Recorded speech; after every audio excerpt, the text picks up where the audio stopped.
সকলোকে নমস্কাৰ জনাই মোৰ এটা নতুন ভিডিঅ'লৈ আপোনালোক সকলোকে স্বাগতম জনাইছো। বহুত দিন ভিডিঅ' দিয়া হোৱা নাই ব্যস্ততাৰ কাৰণে। আজি ভাবিছো নতুনকৈ এটা ভিডিঅ' প্ৰস্তুত কৰো আপোনালোকৰ কাৰণে। আৰু এয়া মই আজি এটা নতুন ৰেচিপি লৈ আহিছো আপোনালোকৰ মাজলৈ। ৰেচিপি বুলি নকওঁ, আমি কেনেকৈ বনাই খাওঁ তাকে আপোনালোকৰ লগত শ্বেয়াৰ কৰো বুলি ভাবিছো। আজি বনাবলৈ লৈছো এটো বতৰৰ বস্তু কঁঠালৰ এটা ৰেচিপি আপোনালোকৰ আগত শ্বেয়াৰ কৰিম। যদি ভাল লাগে আপোনালোকেও বনাই খাব পাৰিব। আৰু আহকচোন মই কেনেদৰে বনাও প্ৰথমৰ পৰা শেষলৈকে চাই যাওক ভিডিঅ'টো।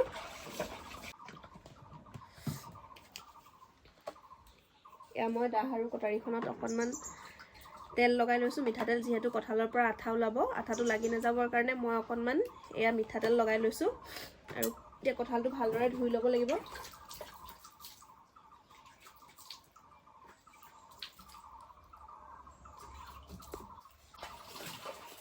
এতিয়া ধুনীয়াকৈ কঁঠালটো ধুই লৈ বাকলিখিনি গুচাই ল'ব লাগিব এনেকৈ।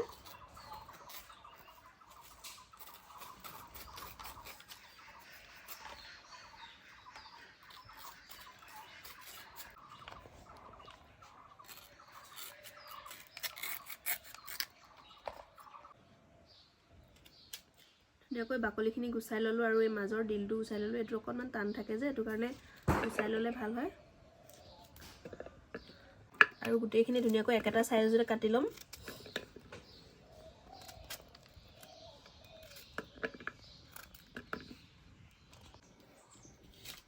এয়া ধুনীয়াকৈ কঁঠালখিনি বইল কৰি ল'লোঁ আৰু লগতে লৈছোঁ দুটা আলু কাটি লৈছোঁ। এতিয়া প্ৰথমতে মই আলুকেইটা অকণমান ফ্ৰাই কৰি ল'ম। এইফালে তেল গৰম হৈ গৈছে, দি দিছোঁ আলু।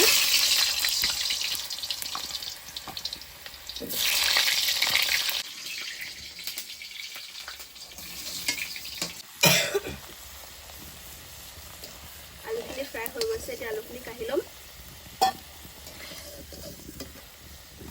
এতিয়া ইয়াতে বিলাহীটো অকণমান ফ্ৰাই কৰি ল'ম।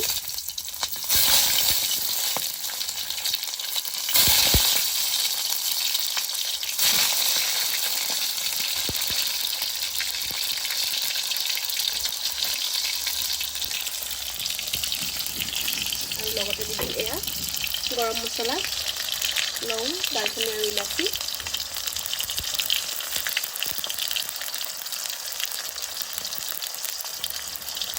ফ্ৰাই কৰাও হৈ গৈছে, এনেকৈ উঠাই লৈছোঁ মই।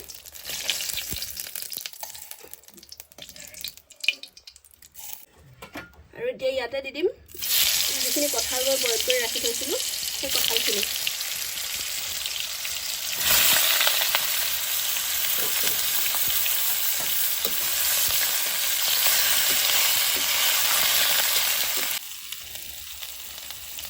কঁঠালখিনি ফ্ৰাই কৰি থাকোঁতেই দি দিম ইয়াতে নিমখ। এয়া ফ্ৰাই কৰি লোৱা বিলাহীখিনি এতিয়া মই এনেকৈ মিক্সাৰত দি ল'ম।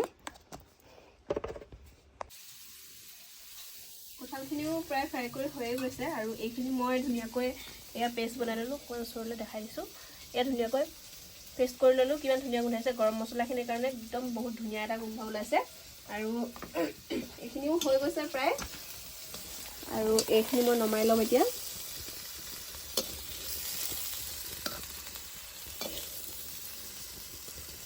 এতিয়া আকৌ একেটা কেৰাহীতে আৰু অকণমান তেল দি লৈছোঁ। বহুত বেছি তেল নিদিওঁ, যিহেতু বস্তুখিনি গোটেইখিনি ফ্ৰাই হৈয়ে আছে। সেয়া অকণমান তেল দি লৈছোঁ। তেলখিনি আকৌ গৰম হৈ গৈছে। এতিয়া মই ইয়াতে দি দিম দুটা শুকান জলকীয়া আৰু কেইটামান গোটা জিৰা আৰু কেইটামান জালুক।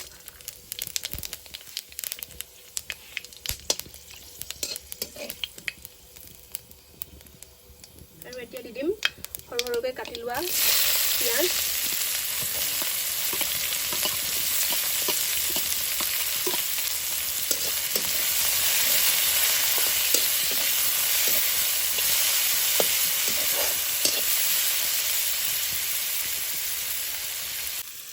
আৰু এতিয়া ইয়াতে দি দিম আদা নহৰু পিচি লোৱাখিনি।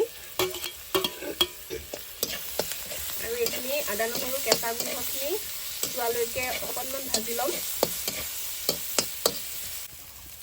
এইখিনি ধুনীয়াকৈ ফ্ৰাই হৈ গৈছে। এতিয়া ইয়াত দি দিম আগতে পেষ্ট কৰি থোৱা বিলাহীখিনি।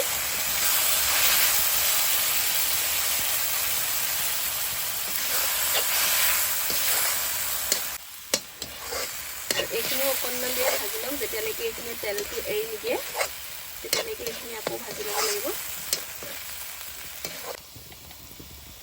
এতিয়া ইয়াতে দি দিম অকণমান হালধি নিজৰ আন্দাজমতে হালধিটো দি দিব আৰু এতিয়া ইয়াতে দিম অকণমান মিট মছলা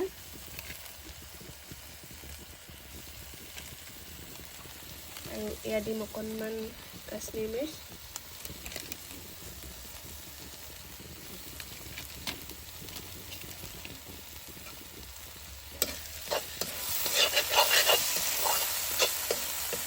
এইখিনি পুৰা হৈ গৈছেগৈ নিজে তেলখিনি এৰি দিছেগৈ এতিয়া ইয়াতে দি দিম পানী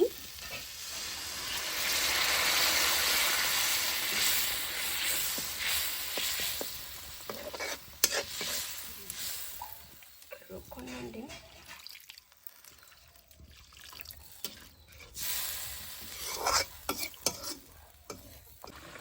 এইখিনি পুৰা উতলি গৈছে এতিয়া ইয়াতে দি দিম ফ্ৰাই কৰি ৰাখি থোৱা কঁঠাল আৰু আলুখিনি